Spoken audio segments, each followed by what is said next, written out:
कोरबा के एक स्कूल में इन दिनों अजीबोगरीब वाकया हो रहा है। ग्रामीण स्कूल के छात्र छात्राएं पिछले 2 सालों से लगातार बेहोश हो रहे हैं। आधुनिक युग में भूतों का भय स्कूल के बच्चे, ग्रामीण और शिक्षा विभाग की चिंता बढ़ा रहे हैं। क्या है ये पूरा मामला, आइए देखते हैं। स्कूल शिक्षा का मंदिर होता है जहां पढ़कर बच्चे अपना भविष्य संवारते हैं, लेकिन कोरबा जिले के कसरेंगा गांव में शासकीय विद्यालय में इन दिनों अजीबोगरीब वाकयात हो रहे हैं। आप देख सकते हैं कि स्कूली छात्राएं बेहोश हो गई हैं। ग्रामीणों के मुताबिक छात्राओं में भूत का खौफ है। अब इसके पीछे वजह जो भी हो, लेकिन यहाँ बजाय पढ़ाई होने के छात्रों का भविष्य बर्बाद हो रहा है। थप्पड़ दी आँख को। कौन थप्पड़ दिया? औरत ने। तो स्कूल बहुत दिन तक बेहोश थे। बहुत देर से छोटा सा औरत मेरे पास आके मैंने नारी को चिमक दिया तो मैं बेहोश हो गई। दबा ली गले। कौन दबा? औरत दबा दी। मैं बेहोश हो गई। इन घटनाओं से बच्चों के साथ अभिभावक और शिक्षक भी भयभीत हैं। इसी डर से अभिभावक बच्चों को स्कूल भेजने से डर रहे हैं और कई तो टीसी तक के लिए आवेदन दे रहे हैं।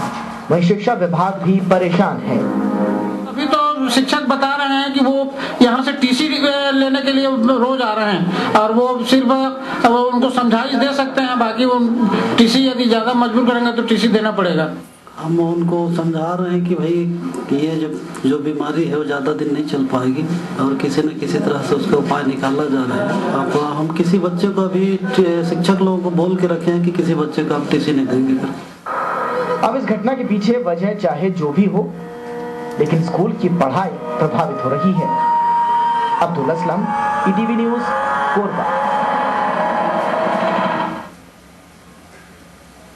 स्कूल में बच्चों को पढ़ना सिखाया जाता है, अंधविश्वास से दूर रहना सिखाया जाता है। जिस स्कूल में बताया जाता है कि भूत प्रेत इस तरह की कोई चीज नहीं होती, उस स्कूल में भूतों का आतंक है। और सबसे बड़ी बात यह है कि भूतों के आतंक के चलते बच्चों की पढ़ाई पर खलल पड़ रहा है। अब्दुल असलम इस वक्त हमारे कोरबा संवाददाता जुड़ चुके हैं हमारे साथ। अब्दुल, बड़ी ही विचित्र बात सी लगती है यहाँ पर, लेकिन माजरा क्या है? आखिर स्कूल में छात्र लगातार बेहोश हो रहे हैं, क्या कुछ मान रहा है प्रशासन इसे? चाहूंगा इस स्कूल में पिछले 2 सालों से इस तरह के वाक़े हो रहे हैं, जिससे छात्र के बच्चों के साथ साथ अभिभावक और पूरा गांव परेशान है कि आखिर क्या वजह है कि ये प्राथमिक स्कूल के बच्चे जो है खासकर छात्र खुश हो रही हैं। इस बात को लेकर काफी चिंतित है और इसके लिए स्थान भी बदला गया था स्कूल का। उसके बाद भी जब उनको वापस लाया गया तो फिर ऐसी स्थिति निर्मित हो गई है। दीपक जी, तो क्या उभर कर सामने आ रहा है? इससे लोगों के मन में कौन सी धारणा बन बैठी है? क्या चीज हो सकती है? से बात हुई है, हमारी कुछ शिक्षकों से बात हुई है, उनका यही कहना है कि ये हो सकता है कि ये मन का भय हो और साइकोलॉजी इफेक्ट, किसी बात की चर्चा बच्चों के सामने ग्रामीण करते हो, अभिभावक करते हो, उस बात को लेकर हो सकता है इस तरीके की जो बातें हैं बच्चे सुनते हैं, उसके बाद उनके जहन में बात के कारण से इस तरह की घटना हो रही है। जी, अक्सर इसमें 2 पक्ष सामने आते हैं। एक तरफ तो स्कूल ये मानकर चलता है कि कोई ना कोई भूत यहाँ पर है, क्योंकि टीचर्स, ऐसा हो नहीं सकता कि टीचर्स इसे भूत ना मान रहे हो, क्योंकि बार बार आपने कहा कि स्कूल्स को चेंज करने की बात भी आई। लेकिन ऐसे मामलों में अक्सर स्कूल में एक टीम भेजी जाती है, मेडिकल टीम चेकअप करती है बच्चों का। क्या इस तरह की कोई कवायद की गई वहां पर?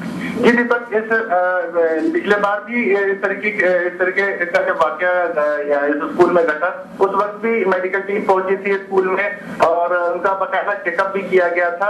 और ये जो घटना भी ताजा मामला है, जिसमें भी मेडिकल टीम और डॉक्टर की टीम पहुंची स्कूल में और उनका परीक्षण भी किया गया। डॉक्टर ने परीक्षण में के बाद ये बताया कि बच्चे का जो पल्स है, बाकी सारे चीज जो है वो सामान्य है। इसके अलावा मैं आपको बताना चाहूँ, बच्चों का सीटी स्कैन भी कराया गया था।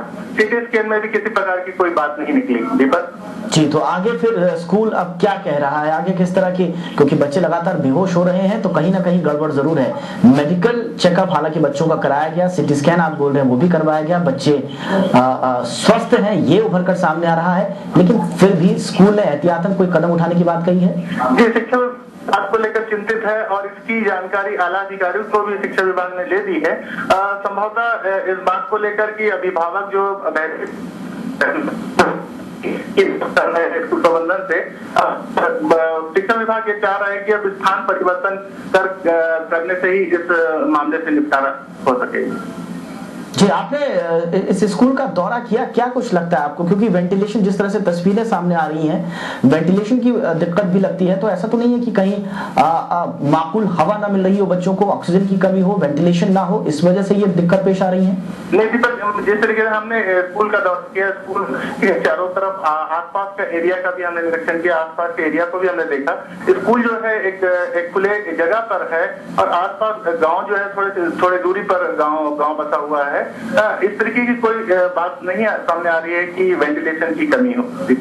चलिए, बहुत बहुत शुक्रिया अब्दुल असलम इस तमाम जानकारी के लिए। हालांकि आप नजर बनाए रखें इस मामले पर, जरूर अपडेट्स आपसे लेना लाजमी होगा। दर्शकों को भी हम लगातार बताते रहेंगे आगे किस तरह के कदम स्कूल ने उठाए हैं। हालांकि प्रथम दृष्टया स्थान परिवर्तन की बात उभर कर सामने आ रही है, लेकिन वाकई में यह देखना दिलचस्प होगा कि क्या चीज ऐसी हो सकती है जो बच्चों को बार बार बेहोश कर रही है।